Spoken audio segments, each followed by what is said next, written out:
I see science as a lot of fun. And the only reason I did these leadership positions was to improve my immediate environment. But fundamentally, I'm really excited about collecting data and trying to understand what it means, okay? And then there comes this YouTube blogger, or whatever you call it, influencer, and he criticizes me like, how dare he? You know, it's like these movie critics that never produced a movie in their life, and they have critical remarks.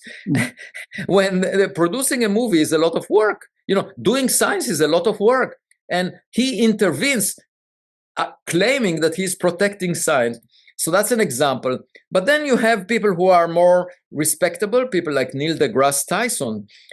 Again, did not publish a single scientific paper over the past decade.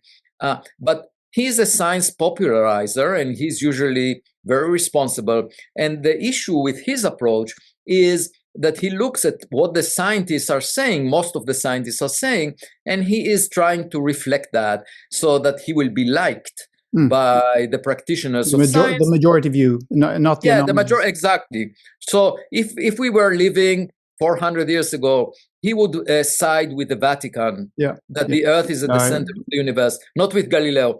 And so my issue with those people is they don't understand that many times over the history of science, you know, the discoveries were underappreciated when they were made.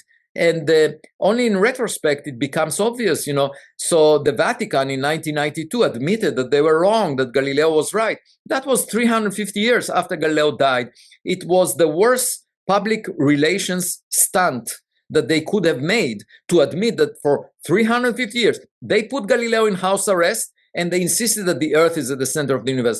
At some point, it became impossible for them to continue to argue that, because we had images from spacecraft, we visited the moon, we could see that the Earth moves around the sun. And by the way, here is the breaking news. The Earth moved around the sun for 4.54 billion years before the Vatican even existed. So did it change anything? No. People can believe in whatever they want. Nature is under no obligation to help us figure out the truth. You know, nature doesn't care if we are completely ignorant, if we don't understand it. You know, the Earth continues to move around the sun. Who cares what the Vatican says? But humans take a lot of time to realize what the truth is.